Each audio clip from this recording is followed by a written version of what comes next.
Step back from the child, now. Rowan looked up from his 7-year-old son, confusion crossing his exhausted face. Immigration officer Cassian stood over them, hand hovering near his radio, eyes cold with suspicion. I said step back. Keep your hands where I can see them. The fluorescent lights of Terminal C hummed overhead as travelers turned to stare. Rowan slowly raised his hands, his voice barely above a whisper. Sir, he's my son. He's just scared. We've been traveling for 36 hours. Cassian's jaw tightened. That's what they all say. Documents. Both of you. And don't make any sudden movements. This was how it started, with a judgment made in seconds that would change everything. Rowan Hayes had known the journey home would be difficult, but he hadn't expected this. And he stood at the immigration checkpoint, looking every bit like someone the system taught officers to flag. His clothes were wrinkled and stained with red dust that no amount of airport bathroom scrubbing could fully remove. His face was weathered and drawn, dark circles carved deep beneath his eyes. His hands, calloused and worn, told stories he wasn't ready to share. Beside him, his son Caden clutched a small backpack to his chest. The boy's eyes were too old for 7, the kind of eyes that had seen things children shouldn't see. Around his thin wrist, he wore a bracelet woven from colorful threads, fraying at the edges, clearly handmade with more love than skill. Cassian examined their passports with the intensity of someone searching for any reason to prove his instincts correct. Multiple entry stamps from Malawi covered several pages. Additional stamps from Ethiopia and South Sudan peppered the margins. The father's passport photo showed a different man, cleaner, younger, less haunted. What were you doing in Malawi for 6 months? Rowan hesitated just for a moment, and that hesitation cost him everything. Working. I was working. Working on what exactly? It's complicated. There are confidentiality agreements involved. Cassian's eyes narrowed. Confidentiality agreements. Right. He tapped something into his computer, then looked back up with increased suspicion. You expect me to believe you spent half a year in conflict zones with a child, and you can't tell me why? I can tell you. I just need to be careful about the details. There are people whose safety depends on discretion. The wrong answer. Cassian had been under pressure from his supervisors for weeks. Security protocols had been tightened. Quotas for secondary screenings had been increased. Every missed threat could mean his job. And he'd worked this checkpoint for 9 years. He knew what suspicious looked like, and this single father with his traumatized kid and his vague answers about conflict zones checked every box. Sir, I'm going to need you both to step aside for additional screening. Rowan's stomach dropped. Please, we just want to go home. My son needs rest. He needs stability. We have all our documentation. Everything is legal and valid. Step aside. Now. Caden began to tremble. His small hand found his father's, gripping tight. Daddy? It's okay, buddy, Rowan whispered, kneeling down despite Cassian's sharp warning to remain standing. And it's going to be okay. Remember what we talked about? The boy nodded, tears pooling in his eyes. I said remain standing, Cassian's voice carried across the terminal. Other immigration officers glanced over, assessing whether backup might be needed. Travelers in nearby lines pulled out phones, some beginning to record. Rowan stood slowly, keeping Caden close. His mind raced through options. He could explain everything right now. Pull back the curtain on who he really was and what he'd been doing. But that went against everything he'd built, everything he believed about staying invisible, staying humble, staying focused on the mission rather than the recognition. So instead, he said nothing. And Cassian took that silence as confirmation of guilt. Secondary screening, the officer called out, gesturing to 2 security personnel. It's possible suspicious activity. Unexplained time in conflict regions. Evasive answers. Proceed with full protocol. As uniformed security approached, Rowan made a decision. He would cooperate. He would be patient. He would trust that truth eventually won over suspicion. He'd spent 6 months helping people who had no voice, no power, no advocates. Surely he could handle a few hours of bureaucratic inconvenience. He had no idea how wrong he was. Have you ever been judged before someone knew your story? Before they understood the battles you'd fought or the good you'd tried to do in the world? drop a comment below and hit that subscribe button, because this story is just beginning, and what happens next will change everything. The secondary screening room was sterile and cold. White walls, metal table, 2 chairs bolted to the floor. A camera mounted in the corner blinked red, recording everything. Rowan sat across from Cassian, while Caden waited outside in a designated holding area under the watch of another officer. The separation had been Cassian's call. Children can't lie effectively when they're not being coached, he'd reasoned. If something illegal was happening, the boy might reveal it without his father's influence. Let's start from the beginning. Cassian opened a folder, clicking his pen with methodical precision. You entered Malawi on January 14th, 6 months ago. What was the purpose of your visit? Humanitarian work. What kind of humanitarian work? Relief coordination. Cassian's patience was already thin. I need specifics, Mr. Hayes. Or what organization? What were you coordinating? Why South Sudan and Ethiopia? Rowan leaned back, choosing his words carefully. I work with an organization that operates in sensitive regions. We provide essential resources to vulnerable populations. The less public attention we draw, the safer everyone involved remains. Local militia groups, corrupt officials. They complicate operations when they know resources are flowing. It sounded evasive even to his own ears. But it was the truth.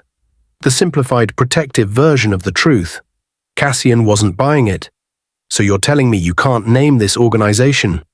You can't describe your actual activities?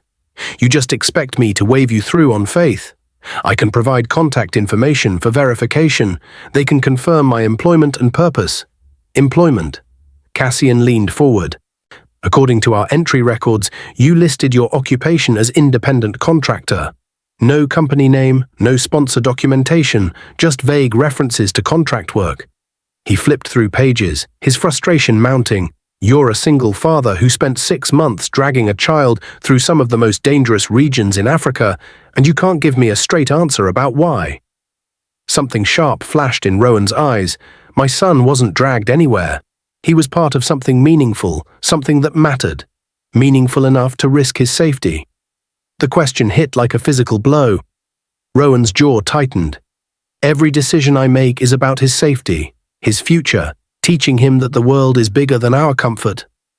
Outside in the holding area, Caden was unraveling. The boy sat on a plastic chair, one leg swinging above the floor, not quite long enough to reach the ground. His backpack sat in his lap, arms wrapped around it like a shield.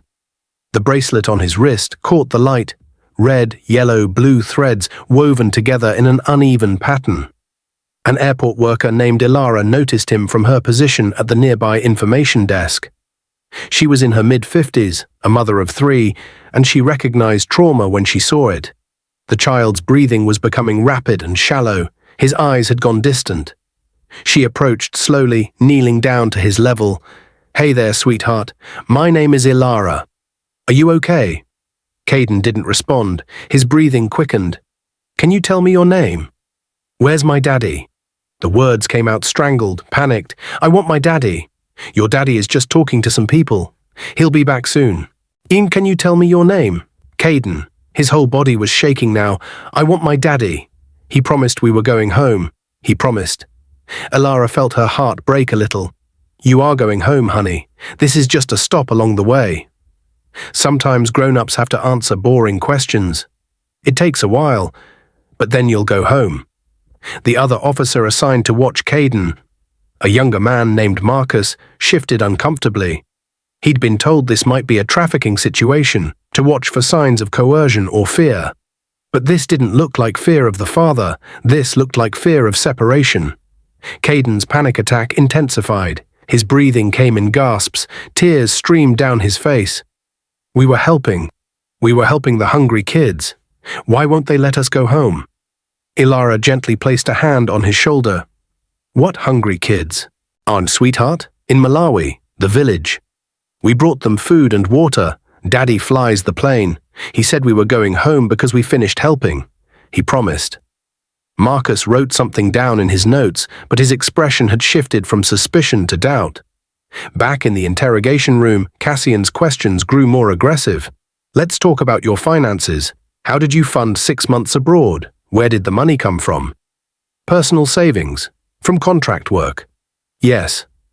What kind of contract work pays well enough for half a year in Africa? Rowan's patience was eroding, the kind that requires skills and experience. What skills? Aviation, logistics, supply chain management. Cassian pounced on that. Aviation? You're a pilot? Yes. Commercial or private? Both. Where's your aircraft? Rowan went quiet, and this was the line he couldn't cross without revealing everything. The plane wasn't his in the way Cassian meant. It belonged to the organization he'd founded, the one that bore his investment, his vision, his every waking hour for the past 3 years. Silence stretched between them. Cassian sat back, a cold smile crossing his face. You know what I think, Mr. Hayes? I think you're running something illegal. I think those conflict zones aren't about humanitarian work. They're about opportunities. Weapons, maybe. Conflict minerals. Maybe something worse. And I think that boy out there is either being exploited or he's cover for your operations. The accusation was so far from truth, it would have been laughable in any other context. But Rowan wasn't laughing. He was realizing that patience and humility weren't going to be enough. I'm placing you under formal detention pending investigation. Cassian delivered the words with the confidence of someone certain they'd uncovered something significant. He stood, gathering his folder, already mentally composing the report that would justify his decision to his supervisors. Rowan remained seated, stunned. You can't be serious. I'm absolutely serious. Your evasive answers, unexplained finances, time in conflict zones, inability to provide verifiable employment. It all adds up to reasonable suspicion. You'll be held while we conduct a thorough background investigation. Could take 24 to 72 hours. I have a right to make a phone call. That statement, that one simple assertion of rights, made everything worse in Cassian's mind. Innocent people don't lawyer up immediately. Oh, innocent people cooperate fully. Innocent people don't know their rights like criminals do. You'll get your call, after processing. Rowan stood slowly, his hands clenched at his sides. My son has been through hell. He needs to go home. He needs his own bed, his routine, his sense of safety. You're traumatizing a child because you're too proud to admit you might be wrong. Cassian's face flushed red. I'm doing my job. A job that keeps this country safe from people who think rules don't apply to them. The door opened. Marcus entered, followed by Alara, who was holding Caden's hand. The boy's face was blotchy from crying, his eyes swollen. Daddy! Caden broke free and ran to Rowan, who immediately dropped to his knees and pulled his son into his arms. I'm here, buddy. I've got you. Cassian gestured to Marcus. Take them both to holding room 3. Formal detention. Log everything. Sir. Marcus hesitated. I spoke with the child.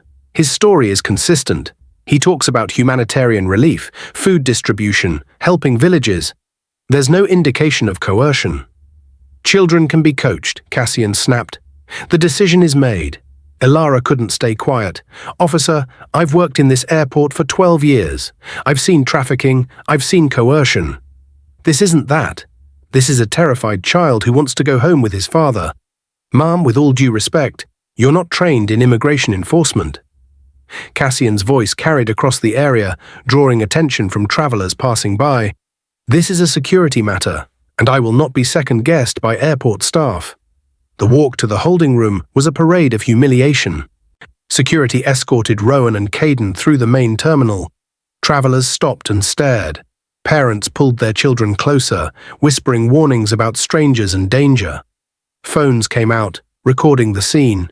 A disheveled man and crying child being detained, the modern spectacle of assumed guilt. Caden buried his face in his father's shoulder, the bracelet on his wrist, so carefully made, so precious, caught on Rowan's shirt. It's going to be okay, Rowan whispered, though he was no longer certain that was true. Remember what we talked about on the plane? About being brave. I'm trying, Daddy. Caden's voice was muffled against his father's neck. But I'm scared. I know, buddy. Me too. The holding room was worse than the interrogation room. At least that had been private. This had windows facing the terminal. I'm putting them on display. Metal benches lined the walls, a single table sat in the center. Everything was designed for visibility, for observation, for the presumption that privacy was a privilege the detained didn't deserve. Rowan sat down, pulling Caden onto his lap. The boy was exhausted, emotionally, physically, completely drained. He'd been so strong in Malawi, so resilient in the face of poverty and suffering that would break most adults. And now this bureaucratic cruelty, was what finally broke him. Cassian appeared in the doorway, flanked by 2 more officers. Behind him, curious travelers pressed against the glass, trying to see what was happening. "You mentioned a phone call," Rowan said quietly. "I'd like to make it now." Cassian pulled out a standard mobile phone, not Rowan's confiscated cell, but a monitored line for detainees. 1 call, 5 minutes, it's recorded. Rowan accepted the phone. His mind raced through options. He could call his lawyer, but that would take hours to arrange release. He could call a friend. But what could they do? Or he could make the 1 call he'd been avoiding, the one that would shatter his carefully maintained anonymity. Caden looked up at him with those 2 old eyes. Daddy's plane, the big one that brings food to hungry kids. The words were innocent, spoken with a child's simple faith that help was coming. Cassian, standing nearby, heard them and scoffed. What plane? Stop filling the kid's head with fantasies. Whatever you were really doing over there, lying to him about it doesn't help anyone. Something changed in Rowan's expression. The patience, the humility, the willingness to endure.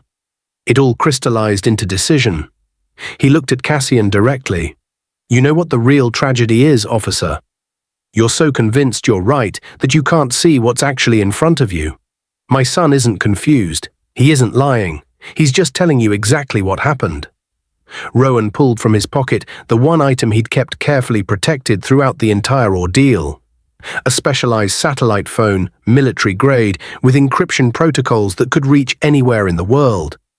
Cassian's smirk faltered slightly. "What is that?" "My phone call." Rowan dialed a number from memory. It connected immediately. His voice when he spoke was completely different. Calm, professional, commanding. Coordinate Delta. "This is Mercer 1. I have a Code 7 detention situation at Terminal C. Domestic arrivals. I need immediate assistance and director notification." On the other end, a voice responded with crisp efficiency. Rowan continued, "Alert the bird. Full approach authorization requested." Timeline. Immediate. He ended the call and handed the phone back to Cassian, whose face had gone from smug to uncertain. Caden, still in his father's arms, whispered, "Daddy's plane is coming." Rowan kissed the top of his son's head. "Yes, buddy, the plane is coming." And in that moment, in that sterile holding room with its glass walls and metal benches, the balance of power began to shift. The silence after Rowan's call was thick enough to choke on. Cassian stared at the satellite phone like it had just spoken. His fingers twitched, wanting to take it, examine it, verify its existence in a world he thought he understood. But he didn't move. Something in Rowan's voice, calm, authoritative, unshakable, had cut through his certainty like a blade. Mercer 1. What does that even mean? Rowan didn't answer. He simply held Caden closer, rocking him gently as the boy began to drift into an exhausted sleep, his breathing finally slowing. The bracelet dangled from his wrist, threads catching the dim light. Across the room, Cassian pulled out his own phone and typed quickly, "Mercer Global Relief." The search results loaded instantly, his breath caught. On top headline, Mercer Global Relief founder completes historic 6-month humanitarian mission across East Africa, feeds over 18,000 daily. Photo after photo filled the screen. A man who looked like Rowan, cleaner, healthier, but unmistakably the same, standing beside a massive cargo plane, painted with bright colors, and the words, "Food for tomorrow." Smiling children hugging him. Villagers holding up sacks of grain, a little girl placing a handmade bracelet around his wrist. The exact design Caden wore. Cassian scrolled lower. Another article, "Billionaire pilot gives up fortune to deliver aid where governments can't reach." Billionaire. The word hit him like a physical blow. He looked up at Rowan, really looked at him. The worn clothes weren't signs of poverty. They were field gear. The exhaustion wasn't from hardship.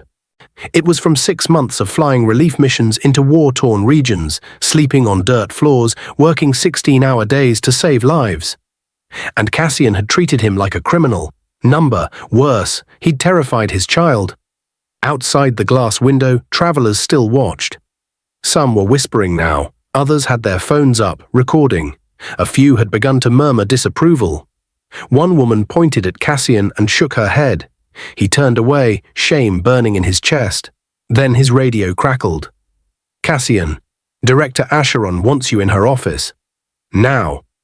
His stomach dropped. That tone, that urgency, this wasn't about procedure, this was damage control. But before he could leave, the overhead airport speakers came to life. "All inbound aircraft are be advised.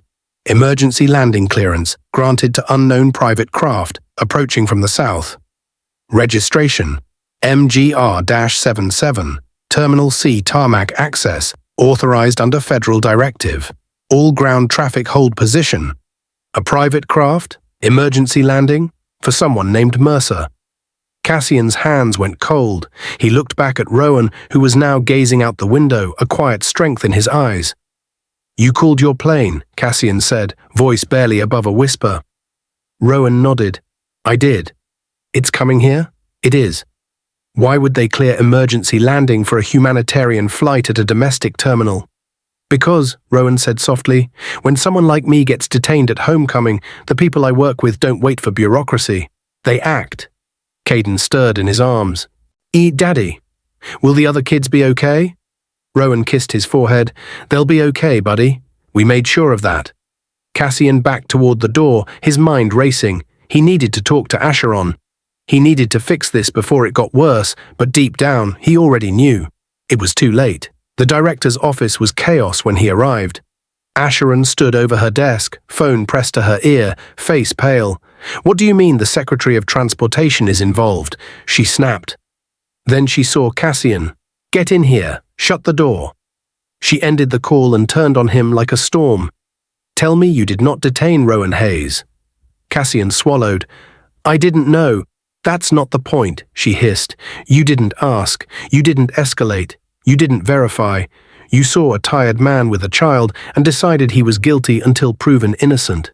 And now we've got federal agencies breathing down our necks because Mercer Global Relief just rerouted a high-priority aid flight to personally retrieve one of their founders from our detention center." Cassian opened his mouth, but no words came. Acheron leaned forward. "Do you have any idea what that organization does? Do you know how many lives they've saved? How many governments rely on them during crises? And you treated their leader like a smuggling suspect because he didn't look rich enough to deserve respect." "I was following protocol." "Protocol doesn't replace judgment," she shot back. "You had red flags, yes. But you also had a child breaking down, a father pleading for compassion, and staff members telling you something felt wrong. You ignored all of it because you wanted to feel powerful." Her voice dropped. "Now get back down there and pray he doesn't file a formal complaint." Cassian left the office numb. As he walked back toward the holding area, the distant roar of engines grew louder. He stepped into the corridor just in time to see it through the terminal windows. A massive cargo jet, white and blue, marked with the bold logo of Mercer Global Relief, touching down on the tarmac. Not at the private terminal, not at the commercial gate. Right outside Terminal C, right where they were holding Rowan and Caden. People gasped, phones rose, security personnel froze. Cassian stood in the hallway, watching the impossible unfold.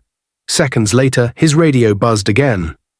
"This is Tower Control. Mercer aircraft has landed. Crew requesting immediate access to Holding Room 3. Repeat, immediate access." They're not waiting. What happens when power meets purpose? When ego collides with sacrifice? Subscribe now so you don't miss what happens next. Because the truth is about to land harder than that plane. The Mercer Global Relief jet sat motionless on the tarmac, engines winding down with a low hum. Inside the terminal, everything had changed. Director Acheron moved fast. She bypassed standard procedures and ordered Holding Room 3 cleared of all non-essential personnel. Surveillance cameras were temporarily disabled per federal request. Two armed security agents in plain clothes appeared at the entrance, officials from the Department of Civil Rights Compliance. Cassian stood frozen in the hallway, watching it all unravel. This wasn't just about one man being wrongly detained. This was becoming a case study in systemic failure. Acheron approached him, her voice low and urgent. "You're not going in there, not after what you've done." "But I need to explain." "No, you don't get to explain anything to him. Not now, not ever. Oh, unless he invites it." She handed him a tablet. "You're going to watch from here, on camera. And you're going to see exactly who Rowan Hayes is and what you almost destroyed." The screen flickered to life. Inside the holding room, Rowan stood by the window, Caden still asleep in his arms. The boy's breathing was steady now, his face relaxed for the first time since arrival. Then the door opened, not with force, not with drama, just quietly. A tall woman in a dark blue uniform entered. No insignia, but authority radiating from her posture. Behind her, two more figures, a man with a medical kit and another carrying a soft travel bag. Rowan turned. His expression shifted. Not surprise, not anger, but quiet recognition. "Ilara," he said. The woman smiled. "Welcome home, Rowan." Caden stirred, blinking awake. When he saw Ilara, his face lit up. "Auntie Ilara." She knelt and opened her arms. Caden ran to her, burying his face in her shoulder. "We missed you," she whispered. "So did the team." Rowan exhaled, shoulders dropping as if 1,000 pounds had been lifted. The medic approached. "Sir, we'd like to do a quick wellness check on Caden, standard post-mission protocol." Rowan nodded. "He's been through a lot today." As the medic gently examined Caden, asking soft questions about sleep and food, Ilara turned to Rowan. "We received your alert, full situation briefed. The secretary personally cleared our landing, no delays, no questions." Rowan glanced at the camera in the corner, now dark. "I appreciate that." Ilara followed his gaze. "Cameras are off. Your privacy is protected. Always." Back in the hallway, Cassian watched in stunned silence. And this wasn't a rescue. This was a retrieval. Like Rowan was some kind of national asset. Acheron crossed her arms. That woman, Ilara Voss, isn't just staff. She's former Air Force intelligence, Mercer Global's chief of operations. And that jet, it's retrofitted with military-grade comms and emergency medical units. They use it to evacuate civilians during conflicts. Entire villages. Cassian's voice cracked. He gave up billions. To do this? He didn't give it up, Acheron corrected. He redirected it. Built the organization from scratch, flies every mission himself, brings his son along so Caden learns what real service looks like. On the screen, Caden showed Ilara his bracelet. "Look, Lila made it for me. She said it keeps me safe." "She was right," Ilara said, touching it gently. "It does." Rowan stood by the window, looking out at the jet. "How long until we can board?" 5 minutes. Planes refueled and ready. We're taking you straight to the estate. Medical team is standing by. Therapist scheduled for tomorrow morning. Rowan nodded. "Good. Caden needs rest." Ilara hesitated. "There's media attention already. Word spread fast. People want to know what happened." Rowan closed his eyes. "Then tell them the truth. Not my story. Tell them about Lila, about the village, about the kids who go to bed hungry every night while we argue over who deserves dignity at a checkpoint." Back in the hallway, Cassian turned away from the screen. He couldn't watch anymore, because now he saw it. The real crime wasn't that he'd detained the wrong man. It was that he'd failed to see the right one. He'd looked at a hero and seen a threat. And he'd looked at sacrifice and seen deception. And in doing so, he'd become the very thing he swore to protect people from, a man with power who abused it. Acheron placed a hand on his shoulder. "You still have a job, Cassian, but not like before. You're being reassigned. Sensitivity training, field observation with humanitarian teams. You'll spend the next 6 months seeing the world through the eyes of people like Rowan." He nodded slowly. "I deserve worse." "Maybe," she said, "but justice isn't always punishment. Sometimes it's growth." Inside the holding room, Rowan picked up Caden once more. "Ready to go home, buddy?" The boy nodded, clutching his backpack. Can we fly the big plane?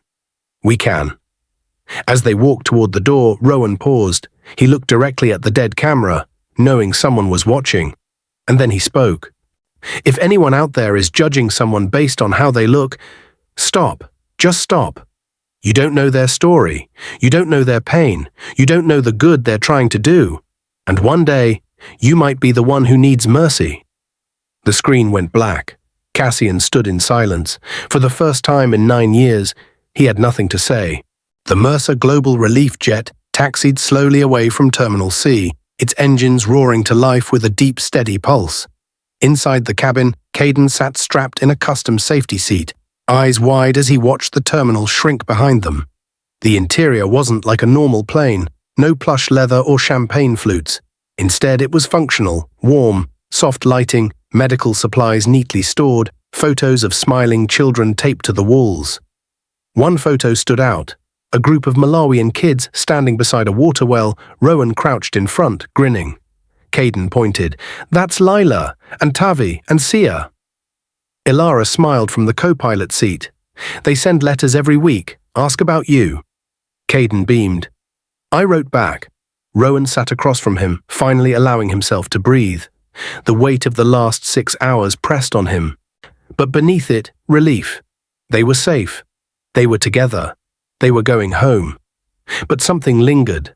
Not anger, not resentment, hurt, because what had happened wasn't just about one officer's mistake. It was about a system that rewarded suspicion over empathy, a culture that equated appearance with worth, and a world where a child who'd spent months helping others was treated like a threat simply because he didn't look like he belonged.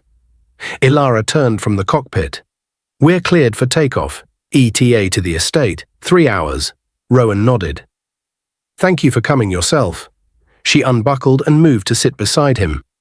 You're not just our founder, Rowan. You're family.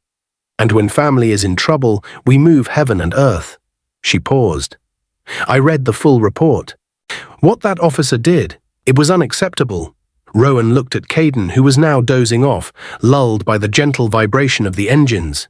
He wasn't evil, just afraid. Afraid of missing something. Afraid of losing control, afraid of being wrong. So he chose to be cruel instead. Sometimes fear wears that mask, Rowan said quietly. And when it's dressed in a uniform, it becomes dangerous. Ilara studied him. Are you going to file the complaint? He was silent for a long moment. Then, yes. But not for revenge. For accountability. Because if we don't speak up when systems fail, they keep failing. Next time, it might not be me. It might be someone with no voice, no resources, no plane to come rescue them. She nodded. The documentation will be ready by tomorrow. Below them, the city lights faded as the jet climbed into the night sky. Back at the airport, Cassian stood alone in the now empty holding room. The glass was spotless, the benches wiped clean, no trace of what had happened. But he felt stained. Acheron had given him the official reprimand, 6 months of unpaid suspension, mandatory ethics training, and a permanent note in his file. But the real punishment was internal. Every time he closed his eyes, he saw Caden's face, terrified, confused, whispering about helping hungry kids. He dismissed it as manipulation. It was the purest truth he'd ever heard. Later that night, he sat at his kitchen table, staring at his laptop. In he typed, how to volunteer with refugee aid organizations. Then he added another search, therapy for children exposed to trauma. He didn't know how to fix what he'd done, but he could start. 3 days later, Rowan sat in his study at the estate, a modest farmhouse surrounded by forest, far from luxury. Sunlight streamed through the windows. On his desk lay the draft of his formal complaint. He didn't sugarcoat it. Named Cassian, described the separation, detailed Caden's panic attack. Included witness statements from Ilara and Marcus. Ended with a single line. Justice isn't about punishment. It's about ensuring this never happens to another family trying to do good in the world. He clicked send. Then he walked down the hall to Caden's room. The boy was drawing at his small desk, sketch after sketch of airplanes, our villages, children holding hands. Hey, buddy, Caden looked up. Daddy, do you think Lila has my letter yet? Rowan smiled. I'm sure she does. And I bet she's drawing one for you right now. Caden grinned. I hope she likes the crayon I sent. Rowan sat beside him. You know something? Today was hard, really hard. Caden nodded. The man was mean. He was, but sometimes people are mean because they're scared. And scared people make bad choices. Like when I yelled at Milo for taking my toy. Exactly like that. Caden thought for a moment. Should I say sorry to Milo? You should. And you know what? Maybe someday that officer will say sorry too. Not to us, but to the next person he meets who needs kindness instead of suspicion. Caden put down his crayon. Can we write him a letter? Rowan blinked. Bitch, what would we say? I don't know. But maybe he needs to know about the hungry kids too. Rowan pulled his son into a hug, heart swelling. Because in that moment, he realized something. The world didn't need more power, it needed more grace. And sometimes, the most powerful thing a person could do was choose to forgive. 2 weeks had passed since the incident at Terminal C. Rowan stood in the glass-walled conference room of Mercer Global Relief Headquarters, surrounded by his leadership team. On the screen before them, a map of East Africa glowed with dozens of red pins. Villages in need, distribution points, emergency response zones. Ilara pointed to a cluster near the Ethiopian border. Water crisis escalating. Predicted refugee flow exceeds 12,000 within the next month. We need boots on the ground by week's end. Rowan studied the data. Medical supplies? Already staged at the Nairobi hub, but we'll need additional fuel clearances for multiple trips. He nodded, making notes. This was his world now. Logistics, life-saving decisions, coordinating hope across impossible distances, but his mind kept drifting. To Caden, who'd started waking up screaming again. 3 nights in a row now, crying about the bad man who'd taken Daddy away. To the formal complaint he'd filed, which had triggered a full departmental review. To the question that haunted him, had he done the right thing? A soft knock interrupted his thoughts. His assistant, Naira, stepped in. Sir, there's someone here to see you, unscheduled. He said it's personal. Rowan frowned. Who? His name is Cassian Moore. The room went silent. Ilara's jaw tightened. The officer, he came here? Rowan felt something shift in his chest, not anger, but wariness. Did he say what he wants? Just that he'd like 5 minutes of your time, no recording, no formality. Just conversation. The team exchanged glances. Rowan could see their protective instincts flaring. But he also remembered Caden's question.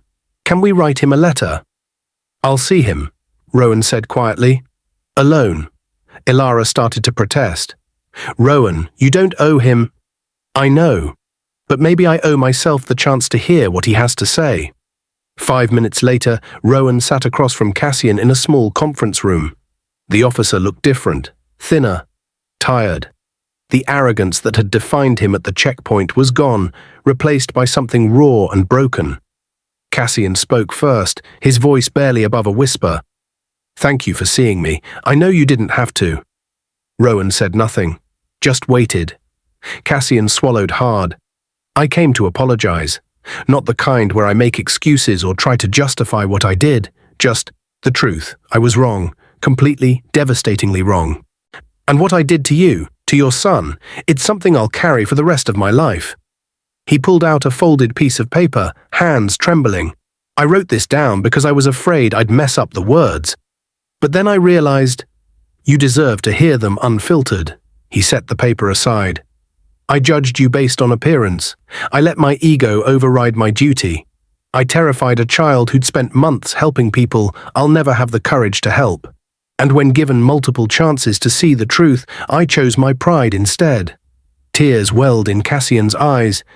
There's no excuse. I can't undo it. But I wanted you to know.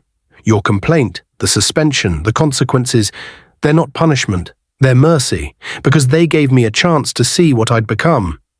Rowan leaned back, studying him. What have you been doing these past 2 weeks?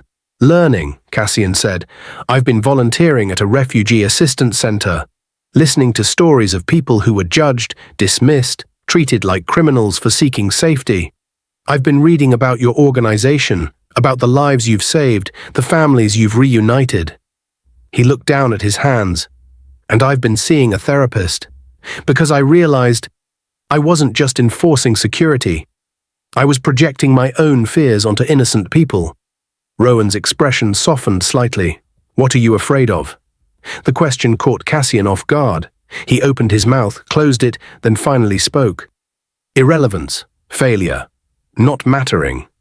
I thought if I was vigilant enough, strict enough, I'd be valuable, but all I did was hurt people. Silence filled the room, and then Rowan spoke. My son wanted to write you a letter. Cassian looked up, stunned. What? He asked if we could tell you about the hungry kids, about why helping matters. He thought, maybe you needed to know. A tear slipped down Cassian's cheek. He wanted to reach me, after what I did. Children understand forgiveness better than adults, Rowan said. They haven't learned to armor themselves with resentment yet. Cassian buried his face in his hands. I don't deserve that. Maybe not, Rowan agreed. But grace isn't about deserving. It's about choosing to see someone's potential instead of just their mistakes. He stood, walking to the window. Outside, the Mercer Global Relief Jet sat on a private runway, being prepped for the next mission. I'm not going to tell you everything's fine, Cassian. It's not. You caused real harm. My son is in therapy because of what you did. That's a consequence you can't erase with an apology. Cassian nodded, pain etched across his face. But, Rowan continued, turning to face him, I also believe people can change. If they're willing to do the hard work, if they're willing to face the truth about themselves and choose differently. He walked back to the table. So here's what I'm offering. Not forgiveness, not yet, but a path forward. You want to understand the work we do? Come see it. Not as an officer, not as someone with authority, as a learner. Cassian's eyes widened. You'd let me volunteer? Under strict conditions. You'd work with our ground teams, no special treatment. You'd see what life looks like for people who get judged every day just for existing. And maybe you'd become someone different. Rowan paused. But only if you're serious, because this isn't about making yourself feel better. It's about actually serving people who need it. Cassian stood, wiping his eyes. I'm serious. I swear to you, I'm serious. Rowan extended his hand. Then we'll see. They shook, not as friends, but as two men standing at the beginning of something uncertain. As Cassian left, Rowan returned to his team. Ilara was waiting. You're really going to let him work with us? I'm going to give him a chance, Rowan corrected. What he does with it is up to him. She shook her head, a small smile forming. You're either the most gracious person I've ever met, or the most foolish. Maybe both, Rowan admitted. That night, as he tucked Caden into bed, the boy looked up at him with serious eyes. Did the man come say sorry? Rowan nodded. He did. Did you forgive him? Rowan thought carefully. I'm trying to. Forgiveness is hard, buddy. It takes time. Caden hugged his stuffed rabbit. Will he help the hungry kids now? Maybe, if he really means what he said. I hope he does, Caden whispered. Then something good came from the bad thing. Rowan kissed his forehead, throat tight with emotion. Because his 7-year-old son had just articulated what he'd been struggling to understand. Redemption wasn't about erasing the past. It was about transforming it into something better. If this story is touching your heart, don't keep it to yourself. Hit that subscribe button and share it with someone who needs to hear this message today. What happens next will change everything. 6 weeks later, Cassian stood in 100-degree heat outside a medical tent in rural Kenya. Sweat poured down his face, his hands were covered in dust from unloading supply crates. His back ached from hours of manual labor. And for the first time in his adult life, he felt purposeful. Around him, Mercer Global Relief team members worked with quiet efficiency. Nurses administered vaccines. Engineers repaired a failing water pump. Teachers set up a temporary school under a massive acacia tree. And everywhere, children, running, laughing, some crying from hunger, others clinging to parents with hopeful eyes. Cassian had been here for 3 weeks now, part of his education, as Rowan had called it. No authority, no uniform, just a volunteer doing whatever task needed doing. Today, that meant organizing medical inventory. Naira, the assistant he'd met briefly at headquarters, worked beside him. She moved with practiced precision, checking expiration dates, cataloging medications. "You're getting faster," she noted. Cassian managed a tired smile. "Survival instinct. If I slow down, you reassign me to latrine duty." She laughed. "We all do latrine duty, even Rowan." The mention of Rowan made Cassian pause. He'd seen him twice since arriving, both times from a distance. The man worked like he had something to prove, flying supplies in personally, sitting with village elders, holding sick children while their parents received treatment. "Does he ever rest?" Cassian asked. Naira shook her head.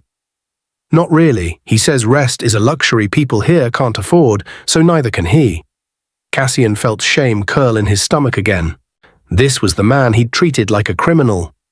Later that afternoon, a commotion erupted near the water distribution point. Cassian looked up to see a young mother arguing frantically with one of the local coordinators. She held a small girl, maybe 4 years old, who was limp and pale. The coordinator was shaking his head. "The medical tent is at capacity. We have to prioritize the critical cases." "She is critical," the mother screamed in Swahili, which Cassian had been slowly learning. "Please, she hasn't eaten in 3 days." Cassian moved without thinking. "What does she need?" The coordinator turned, surprised. "We're triaging. This child needs rehydration and nutrition, but we have more urgent trauma cases." "Then let me handle it," Cassian interrupted. "I've been trained in basic first aid." "Just tell me what to do." The coordinator hesitated, then nodded. "Oral rehydration solution, small sips every few minutes, and get her into shade immediately." Cassian took the child gently from her mother, surprised by how light she was. Too light. He carried her to a shaded area, the mother following anxiously. For the next 2 hours he sat with them.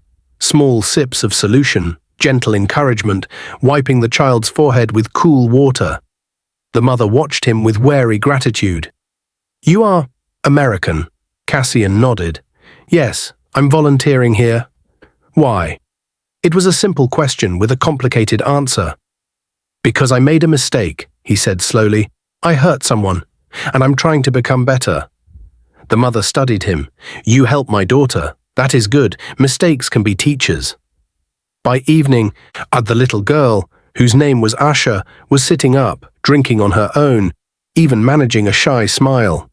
Cassian felt something crack open in his chest.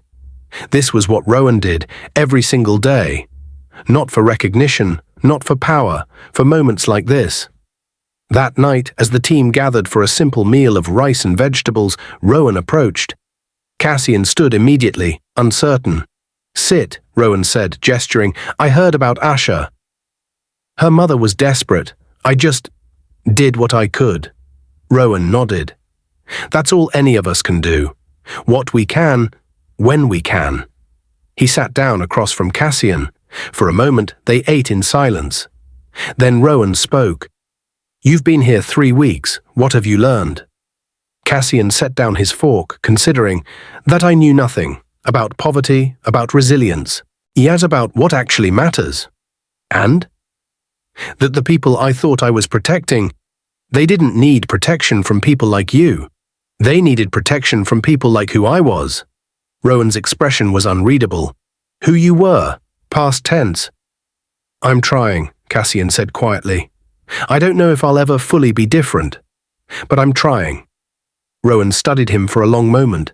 Then he pulled something from his pocket. A folded piece of paper, worn at the edges. "Caden wrote this. For you." Cassian's hands shook as he unfolded it. The handwriting was messy, letters large and uneven. "Dear Mr. Cassian, Daddy says you are learning to help people now. I think that is good. The kids in Malawi were very hungry, but we helped them. Maybe you can help hungry kids too. Then you will feel happy like I did. I forgive you for scaring me. Your friend, Caden." Below the words was a drawing, 2 stick figures holding hands, standing beside an airplane. One figure wore what looked like a uniform. The other held a small child. Cassian's vision blurred, Tears fell onto the paper, smudging the crayon. "He forgives me," he whispered. "Children are wiser than we give them credit for," Rowan said. "They understand that people can change, that yesterday's villain can be tomorrow's helper." Cassian looked up. Can you forgive me?" Rowan was quiet for a long time. Then, "I'm getting there. What you're doing here, it matters. Not because it erases what happened, but because it shows you're willing to become someone different." He stood. "Keep going, Cassian. The world needs more people willing to do the hard work of transformation."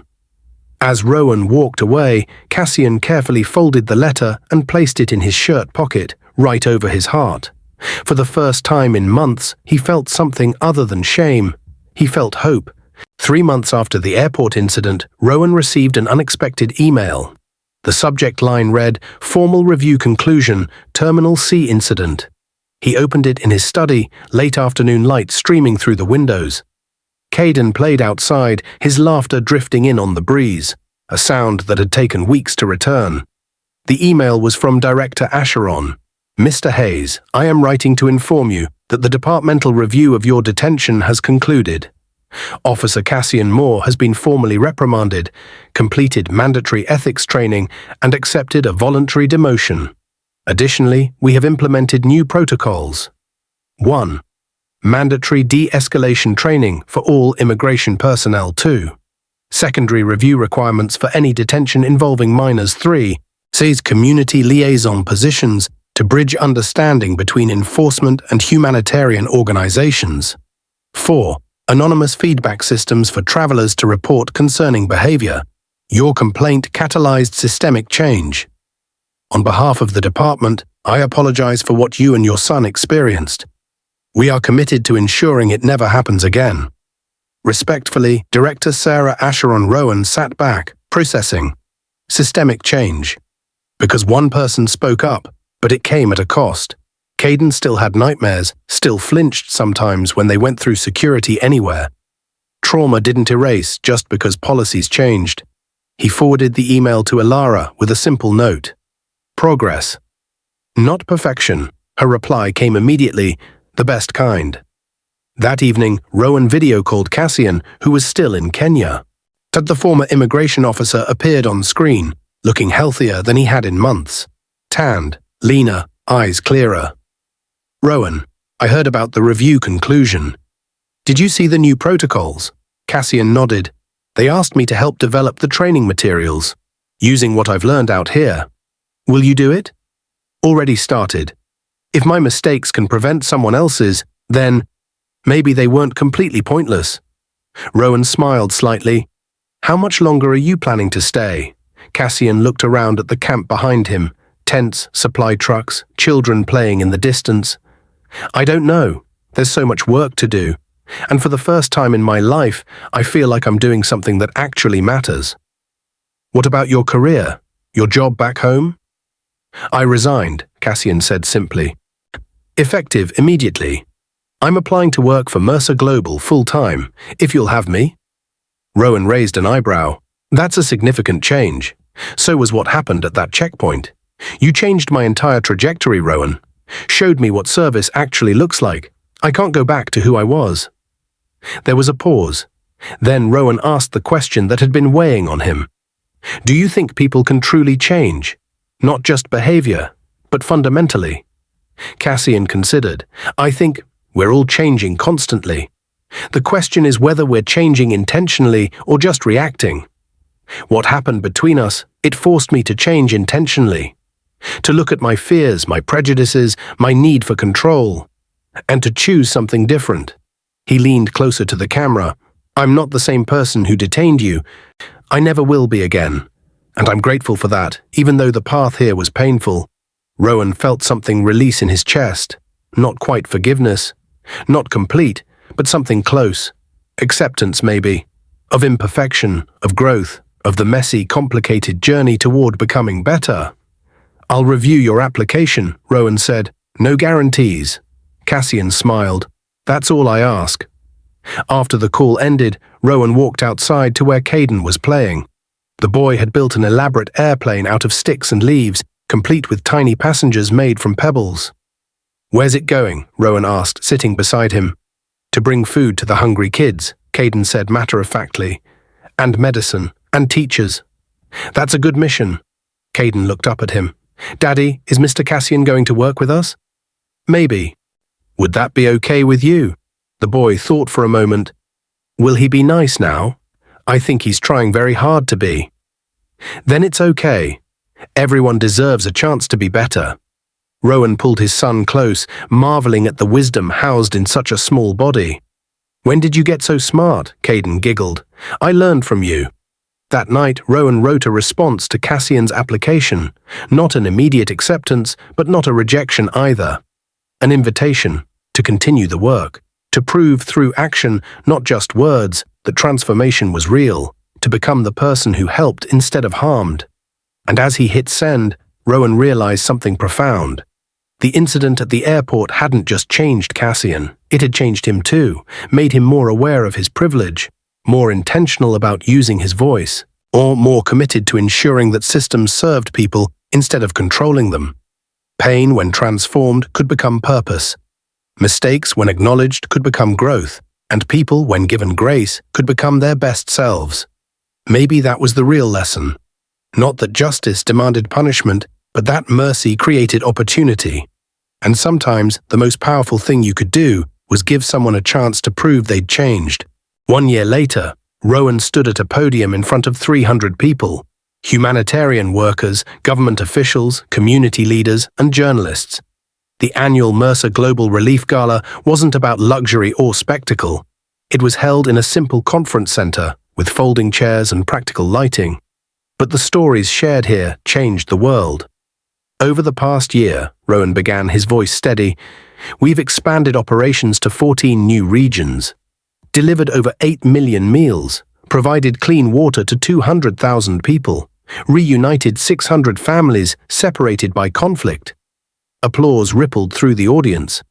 "But numbers don't tell the whole story," he continued, "because behind every statistic is a person, a name, a life that matters." He clicked to the next slide, a photo of Asha, the little girl Cassian had helped in Kenya, now healthy, smiling, holding a bowl of food. "This is Asha. A year ago she was starving. Today she's thriving. Her village now has sustainable agriculture and clean water systems. Her story represents thousands like her." Another slide, the Malawian village where Caden's bracelet had come from, now with a school, medical clinic, and thriving community garden. Change happens when we choose to see people's humanity instead of their circumstances, when we respond with compassion instead of suspicion, when we believe that everyone, regardless of where they're born or what they look like, deserves dignity. He paused, looking out at the audience. "But I want to share another story, a personal one." The room quieted. "Exactly 1 year and 2 months ago, I was detained at an airport. Treated like a criminal. My son was terrified, and in that moment, I had a choice. I could respond with anger, with legal action designed to punish, or I could respond with accountability that created opportunity for growth." He clicked to a new slide, a photo of Cassian working in a refugee camp, surrounded by children, genuinely smiling. "This is Cassian Moore, the officer who detained me. Today he's our Director of Community Bridge Programs, an initiative that trains law enforcement personnel in cultural competency and trauma-informed practices." Murmurs spread through the audience. Cassian made a terrible mistake, caused real harm. But when confronted with the truth, he didn't make excuses. He did the hard work of transformation. He spent 6 months volunteering in the field. He listened to stories of people he'd been taught to fear. He learned that security doesn't mean suspicion, it means creating safety for everyone. Rowan's voice strengthened. "We live in a world that loves punishment, that believes consequences must be harsh to be effective. But I've learned something different. Real accountability includes restoration. Real justice includes redemption, and real strength includes the courage to forgive." He looked directly at Cassian, who sat in the third row, tears streaming down his face. "Today, because of what happened, 47 airports have implemented new training programs. Over 2,000 immigration officers have gone through cultural competency courses, and countless travelers have been treated with dignity instead of suspicion. The audience erupted in applause. That's the power of transforming pain into purpose, of choosing grace without excusing harm, of believing people can change if we give them the truth, the tools, and the chance. After the speech, people swarmed Rowan with questions, congratulations, requests. But he excused himself, walking to where Caden waited with Ilara. His son, now 8 years old, taller, still wise beyond his years, ran to hug him. "You were great, Daddy." "Thank you, buddy. You ready for the reception?" Caden nodded, then tugged his sleeve. "Can I show Mr. Cassian my new bracelet?" Rowan smiled. Of course. They found Cassian near the refreshment table, looking overwhelmed and grateful. When Caden approached, Cassian knelt immediately to eye level. "Hey, Caden, how are you?" The boy held out his wrist. "Look, Usher made me a new one. See? And it matches the old one." Cassian examined the colorful threads, emotion clear on his face. "It's beautiful." She said it's for protection, but also for friendship. That's really special." Caden looked at him seriously. "Are you happy now, Mr. Cassian?" The question was so pure, so direct, that Cassian had to take a breath before answering. "Yes, Caden, I'm happy. Because of you and your dad, I get to help people. I get to make things better instead of worse." The boy smiled. "Good, that makes me happy too." Later, as guests mingled, Cassian approached Rowan privately. "I never thanked you properly.